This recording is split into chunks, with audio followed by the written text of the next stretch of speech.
ఇంతకీ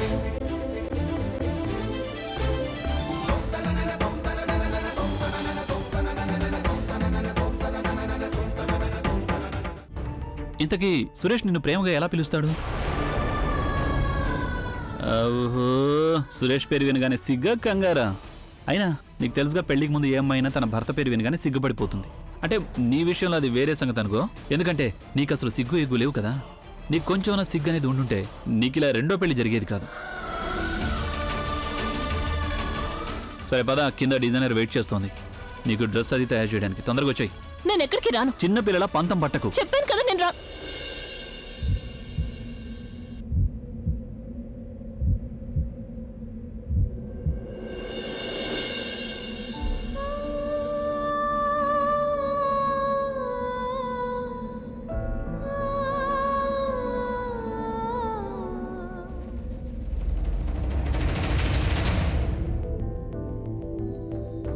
ఏమైంది?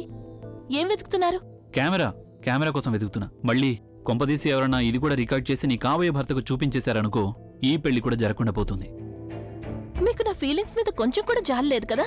చెప్పాలంటే నాకు నవ్వు వస్తోంది. యాక్చువల్లీ నీకు మళ్ళీ పెళ్ళంటే సరదాగా ఉంది. నువ్వు 7 అడుగులు నడుస్తుండగా చూస్తే నాకు ఇంకా సరదాగా ఉంటుంది. అయినా నువ్వు ఏ ఫీలింగ్స్ గురించి మాట్లాడుతున్నావు? ఏం లేదు, మీకు అర్థం కాదులేండి. అవునులే, అర్థం కావాలంటే నీకు ఫీలింగ్ ఉండాలి కదా. నువ్వు నీ ఫీలింగ్స్ గురించి వెళ్ళి సురేష్తో చెప్పు, నాకు చెప్పొద్దు. త్వరగా పద, ఆ డిజైనర్ ఇక్కడ ఫుల్ డే కూర్చోడానికి రాలేదు. నేను చెప్పాను కదా.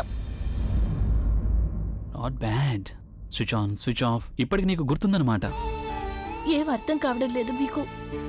నా ప్రేమ కనిపించడం లేదా, లేక నకిలీ మనుషుల మధ్య ఉండడం వల్ల మీరు నిజమైన ప్రేమను గుర్తించలేకపోతున్నారా? పద.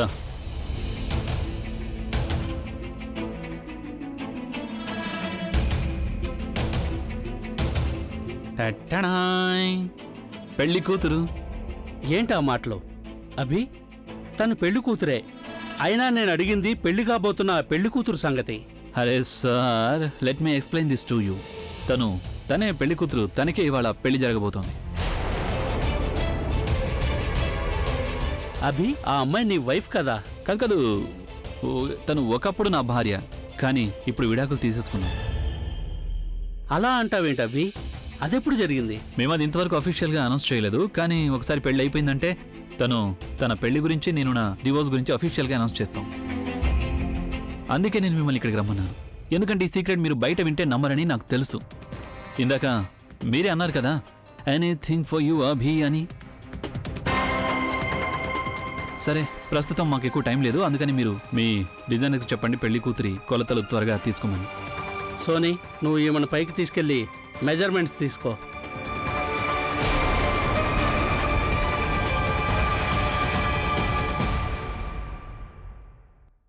అభి, అసలేంటి ఇదంతా? అంటే ఏంటి మీ ఉద్దేశం? అభి, నాకు చాలా బాగా తెలుసు. మన షో బిజినెస్ లో అందరూ షో ఆఫ్ చేస్తారు, పైకొకటి లోపలొకటి. తమ అసలు రూపం బయట పెట్టరు. డబుల్ ఫేస్, హిపోక్రట్స్ మధ్య నాకు ఒక నిజాయితీ గల వ్యక్తి కనిపించారంటే అది ఎవరో కాదు, నీ భార్య ప్రజ్ఞ. అలాంటి వ్యక్తిని వదిలేసావా? మీరేం చెప్పదలిచారు? అభి, నువ్వు నన్ను తప్పుగా అనుకోకు. ఒక ఫ్రెండ్గా నీకు చెప్తున్నాను, ప్రజ్ఞ లాంటి అమ్మాయి నీ జీవితంలో ఇంకెప్పుడు నీకు దొరకదు. నేను ఇవాళ తన్ని రెండోసారి చూస్తున్నాను, కానీ తన్ని మొదటిసారి చూసినప్పుడే నాకు అర్థమైపోయింది. అభి, నీకు చాలా మంది అమ్మాయిలు దొరకవచ్చు, వాళ్ళతో పాటు నువ్వు డిస్కోలకు వెళ్ళొచ్చు, పార్టీలకు వెళ్ళొచ్చు, డేటింగ్ కూడా చేయొచ్చు. కానీ నీ జీవిత భాగస్వామిగా ప్రజ్ఞ ఒక్కతే సరైన వ్యక్తి.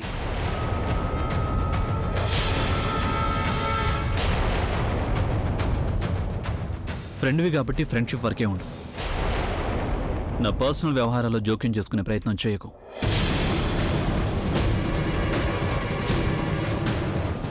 Excuse me. మీరు కొంచెం నాతో పక్కకొస్తారా ప్లీజ్?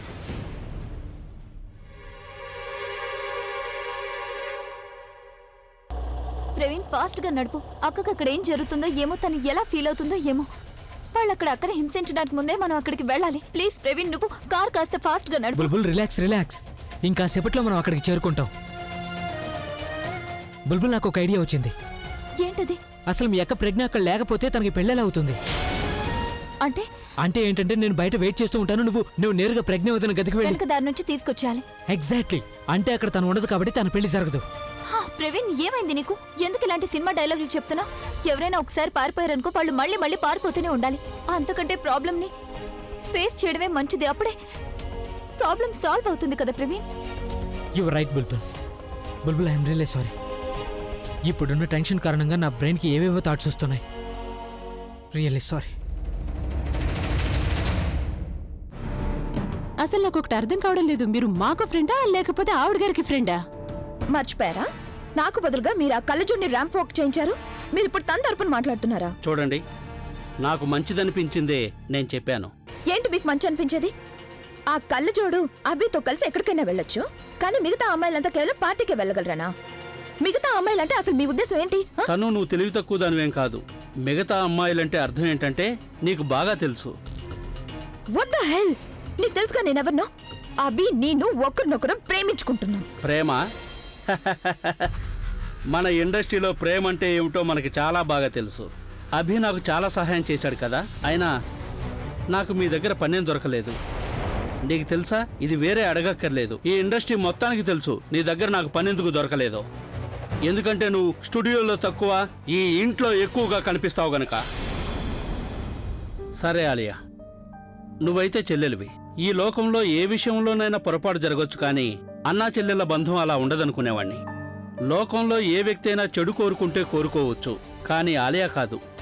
నిజం చెప్పాలంటే నాకు అభి విషయం ఆలోచిస్తే చాలా బాధగా ఉంటుంది. తను ఎంత మంచి మనిషో, అతని చుట్టుపక్కల ఉన్న వ్యక్తులు అంత చెడ్డవాళ్ళు. ఐ డోంట్ నో అభిని డైవర్స్ తీసుకోమని నువ్వు చెప్పావో లేదో నాకు తెలీదు. But I'm very much sure నువ్వు అతనిని ఆ పని చేయొద్దని చెప్పుండవు కూడా. బట్ రిమెంబర్ వన్ థింగ్, ఇప్పుడు నువ్వు అభి విషయంలో ఎలా చేస్తున్నావో అదే నీ విషయంలో కూడా జరుగుతుంది. Because you deserve that. What the hell? What's wrong with you? నేను మిమ్మల్ని ఇప్పుడు ఈ క్షణం ఇక్కడి నుంచి వెళ్ళిపోమని చెప్పక ముందే మీ అంతటి మీరే వెళ్ళిపోతే చాలా మంచిది. అంతేకాదు మళ్ళీ ఎప్పుడు మీ మొహం మాకు చూపించకండి. అయినా నువ్వెలా అనుకున్నావు? ఇదంతా చూసిన తర్వాత కూడా నేను ఇంకా ఇక్కడే ఉంటాననుకున్నావా? సారీ, నేను మళ్ళీ ఇంటికి ఎప్పుడొస్తానంటే అభి భార్య తనతో కలిసి ఉన్నప్పుడే, మీరున్నప్పుడు కాదు.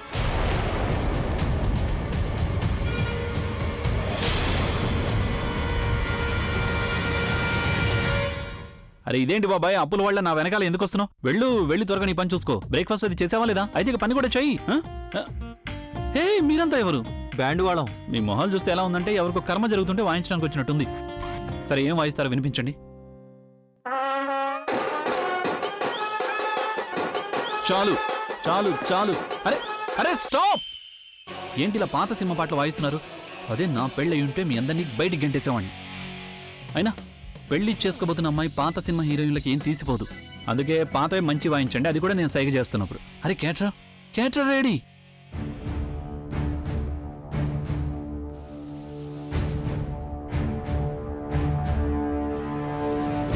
వాయించండి.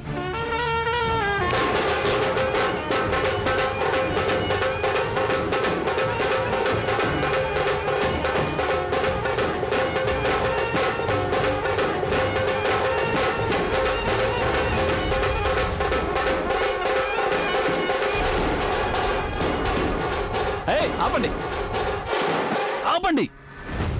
వీళ్ళు ఆడపెళ్లి వారి కోసం మ్యూజిక్ వాయించక్కర్లేదని గుర్తుంచుకోండి. సారీ ఆంటీ గారు, వీళ్ళు ఆనందంలో ఉబ్బి తప్పిపోతున్నారు. సంతోషం పట్టలేక ఊరికి ఆవేశపడుతున్నారు. మగపెళ్లి వాళ్ళేరి నేను కనుక్కుంటాను. హలో ఆకాష్, రే మగపెళ్లి వాళ్ళు రాలేదా ఏంటి? బయట ఉన్నారా? లోపలికి పంపించవచ్చు కదా. సరే ఓకే ఆంటీ, వాళ్ళు బయటే. నాకు కావాల్సిందల్లా ఒక్కటే, మా ప్రజ్ఞ ఎక్కడుంది? ఆంటీ గారు, మీరు ఎన్నెన్నో పెళ్లిళ్ళు చేయించుంటారు, మీకు తెలిసే ఉంటుంది కదా. మగ పెళ్లి వారు రావడానికి ముందు పెళ్లి కూతురు తన గదిలోనే ఉంటుంది. నేను తక్షణమే ప్రజ్ఞని కలవాలి. ఆంటీ గారు, మీరు పైకి వెళ్ళడానికి వీల్లేదు.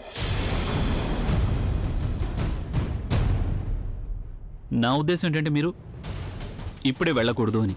మీరు వెళ్ళడానికి ముందు నేను మీతో ఒకటి చెప్పాలనుకుంటున్నాను. చూడండి, మీరు ప్రజ్ఞం కలవడానికి వెళ్తారు కాబట్టి పైన ఎలాంటి డ్రామాలు చేయకండి. జరుగుతున్నది ఏదో జరగనివ్వండి, ఎందుకంటే అందులోనే అందరి మేలు ఉంది.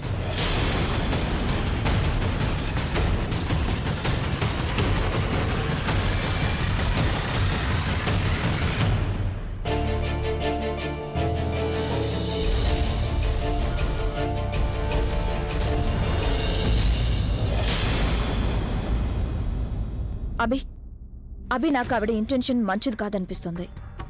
అనియా ఈవిడ గారు పైకెళ్ళి అక్కడ ఏదైనా సీన్ క్రియేట్ చేస్తే? నువ్వు అనుకుంటున్నట్టుగా అక్కడేం జరగదు Alia. Are you sure? Damn show. ఈ ఇంట్లో ఏమైనా జరుగుతుందంటే కేవలం పెళ్ళే జరుగుతుంది. So girls just sit back and relax. అమ్మా, ఏది నీ సూట్ కేసు ఏది? ఏంటి? ఏమైంది? అమ్మ ఏం చేస్తున్నావు? నువ్వు ఇంకా ఇంట్లో ఉండాల్సిన అవసరం లేదు. నేను చెప్పానుగా నువ్వు ఇంకా ఇంట్లో ఉండనక్కర్లేదని. అమ్మ నువ్వేం నేను చేస్తున్నావు? చెప్తున్నానుగా నువ్వు ఇంకా ఇంట్లో ఉండొద్దని. ఒక్క నిమిషం అమ్మ, నేను చెప్పేది విను. నువ్వు ఇంకా ఇక్కడ ఉండనవసరం లేదు. నాకు తెలుసు ఈ నిర్ణయం నీ అంతటి నువ్వే తీసుకోలేవు. అందుకని నీకు బదులుగా ఈ నిర్ణయం నేనే తీసుకుంటున్నాను. నాకు తెలియదు అనుకున్నావా? నువ్వు సురేష్ని ఎందుకు పెళ్లి చేసుకుంటున్నావా? ఎందుకంటే ఇప్పటికీ నువ్వు అభిని ప్రేమిస్తున్నావు.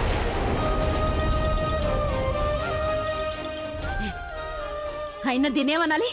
దీన్ని ప్రేమ అనాలా, పిచ్చి అనాలా? నేను నిన్ను ఈ పిచ్చి పని చేయనివ్వను. నేను నిన్ను కన్నాను, నేను నీకు తల్లినే. నీ గురించి అన్ని నిర్ణయాలు తీసుకునే హక్కు నాకుంది. నువ్వు తెలివైన దానివి కదా, అందుకే నువ్వు ఏ నిర్ణయం తీసుకున్నా ఎన్నడూ నేను అడ్డు చెప్పలేదు. నువ్వెప్పుడు తెలివైన నిర్ణయాలు తీసుకునేదానివి, కానీ ఈ నిర్ణయం తెలివైంది కాదు ప్రజ్ఞ. నేను నిర్ణయం చేసుకున్నాను. అది కాదమ్మా. నువ్వు ఇక్కడ ఉండకూడదు. ప్లీజ్ ఒక్కసారి ప్రశాంతంగా నేను చెప్పేది వినమ్మా. వినను. మనం వెంటనే ఇల్లు వదిలేసి వెళ్ళిపోతున్నావు. నువ్వు నా వెంట వచ్చి తీరాల్సిందే. పద, నువ్వు ఇంట్లో ఉండకూడదు. నడు నా వెంట. అరే ఏంటిది ఆంటీ గారు? కనీసం మీకు ఈ విషయం తెలిసే ఉండాలి. అప్పగింతలు అనేవి పెళ్ళైన తర్వాతే జరుగుతాయి. అయినా ఆంటీ ప్రస్తుతం మీకు ఇక్కడ పనేం లేదు. మీ పని కింద అప్పగింతలు జరుగుతున్నప్పుడు ఉంటుంది. రండి కింద. నువ్వు నా దారికి అడ్డులే. లేదంటే కొంతకాలం కిందట నువ్వు నా అల్లుడు అన్న సంగతి నేను మర్చిపోవాల్సి వస్తుంది. నేను ప్రజ్ఞని తీసుకెళ్లిపోతున్నాను. తల్లి కూతుల మధ్య మాట్లాడడానికి నీకు ఎలాంటి హక్కు లేదు. రా ప్రజ్ఞ. మరి మీకు కూడా భార్యాభర్తల మధ్య మాట్లాడడానికి ఎలాంటి హక్కు లేదు.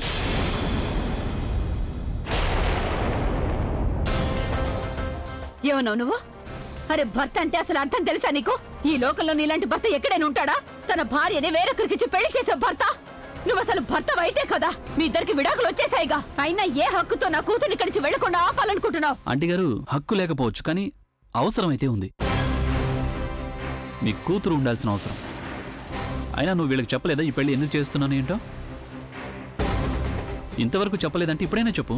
నువ్వు చెప్పదలుచుకోలేకపోతే నేనే చెప్పేస్తాను. ఆంటీ గారు, నేను ఈ పెళ్లి తనకి మీ కుటుంబానికి మేలు కోరే చేయిస్తున్నాను.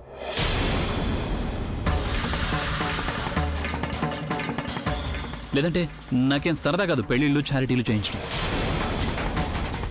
ఓ, మేము డివోర్స్ తీసుకున్న సంగతి నాకు బాగా తెలుసు. అందుకే ఇంకా ఎవరి ఇష్టాలు వాళ్ళవి కనుక ఏమైనా చెప్పాలంటే నువ్వు చెప్పు. అయితే ఒక్కటి గుర్తుంచుకో, నేను ఏదైనా అంటే అది చేసి చూపిస్తానని.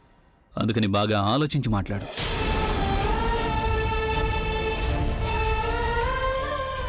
ఎనీవేస్, కింద మీకోసం ఎదురు చూస్తుంటాను. చాలా మంది గెస్ట్లు వస్తున్నారు. It's going to be the marriage of the year. It's going to be rocking. Excuse me. అమ్మా నువ్వు వెళ్ళరా. కూర్చో. ఎందుకు కూర్చో అమ్మా ప్లీజ్. ఒక్కసారి నా మాట విను.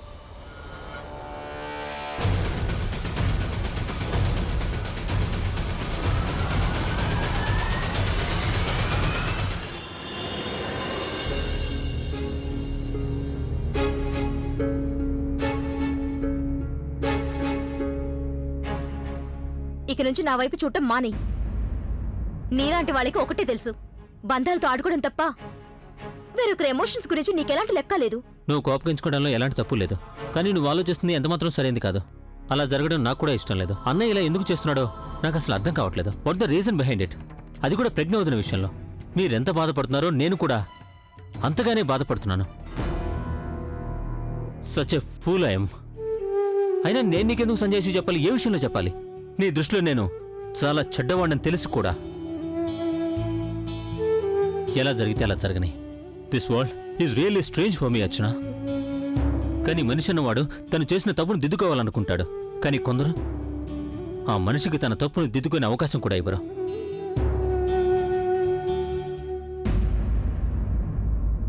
అత్తయ్య, మనం ఇక్కడి నుంచి వెళ్ళిపోదాం. నా కళ్ళ ముందే ఇలా జరుగుతుంటే చూడటం నా వల్ల కాదు. లేదు సరళ, వెళ్ళిపోదాం అత్తయ్య. మనం ఇక్కడ ఉండి తీరాల్సిందే. ప్రజ్ఞను ఒంటరిగా వదిలిపెట్టి మనం ఎలా వెళ్తాం?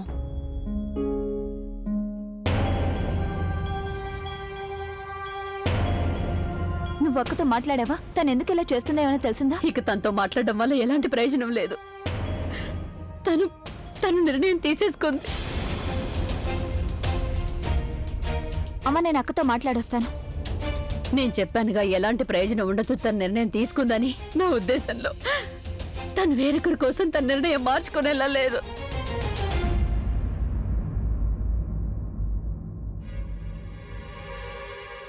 Congratulations aunty.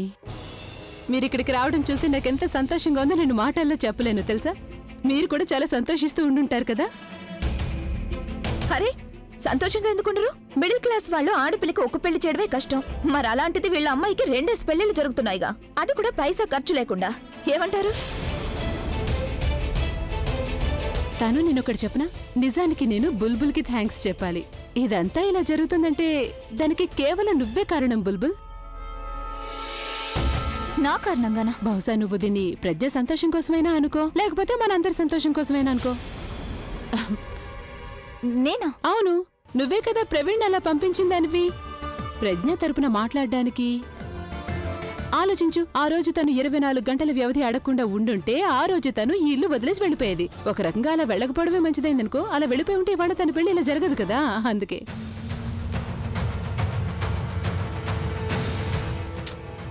So thanks to you. Alia, ఎన్నో రోజుల తర్వాత ఈ ఇల్లు నాకు నా ఇల్లేనే అనిపిస్తోంది. లేదంటే ఈవిడ గారి కూతురు ఇంట్లో అడుగుపెట్టినప్పటి నుంచి నాకు పగలు ప్రశాంతత, రాత్రి మనశ్శాంతే లేదు. అంతేకాదు, నాకైతే రాత్రి పూట ఆ ప్రజ్ఞ కలలో కనిపిస్తూ భయపెడుతూ కూడా ఉండేది. ఇక ఆపండి, మా అక్క గురించి ఇంకేం మాట్లాడకండి. బుల్బుల్ వీళ్ళతో వాదన పెట్టుకోక. వీళ్ళతో మాట్లాడడం ఎలాంటిదంటే బురదలోకి రాయి విసిరడం లాంటిది.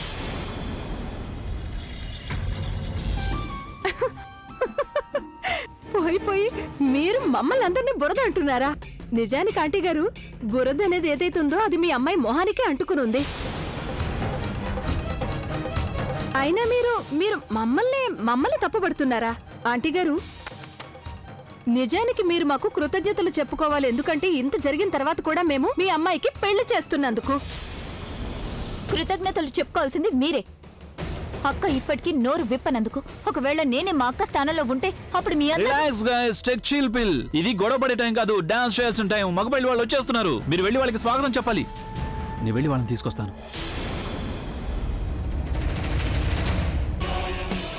Now it's time for final action.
అరే ఇదేంటి, నువ్వు ఇంతవరకు రెడీ కాలేదా? అవతల మగ పెళ్లి వాళ్ళంతా వచ్చేసారు. చూస్తే ఆశ్చర్యపోతావు. నీకు విషయం తెలుసా? నీ కాబోయిన ఎంత హ్యాండ్సమ్ గా, ఎంత స్మార్ట్ గా ఉన్నాడంటే. నేను ఇలా ఎందుకంటున్నాను ఆలోచిస్తున్నావా? మీ ఇద్దరికి పెళ్లి కాబోతుంది కదా, అందుకే నేను ఇలా అనాల్సి వస్తుంది. నేను ఎంతో కష్టపడి సంబంధం కుదిర్చాను. అలాంటి బ్యాడ్గా ఎలా మాట్లాడతాను? నువ్వు మళ్ళీ సిగ్గుపడుతున్నావా? అరే ఇలాగే సిగ్గుపడుతూ కూర్చుంటే నువ్వు రెడీ అయ్యేది ఎప్పుడు? కానివ్వు.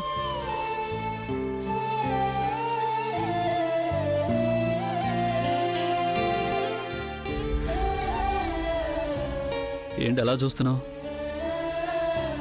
ఇక్కడి నుంచి వెళ్ళిపోయాక నువ్వు నన్ను మిస్ చేస్తానని కొంపదీసి చెప్పాలనుకోవడం లేదు కదా? నిజానికి నేను కూడా నిన్ను మిస్ అవుతాను. కానీ మిస్ అయ్యేది నిన్ను కాదు, నీ వాగుణ్ణి. ఇలా కబుర్లు చెప్పుకుంది చాలు, రెడీ అవడం గురించి ఆలోచిద్దాం. పద నేను ఎలా తయారు చేస్తానంటే నేను చూసి నీ ఆ double battery dead battery double charge అయిపోవాలి. కమాన్.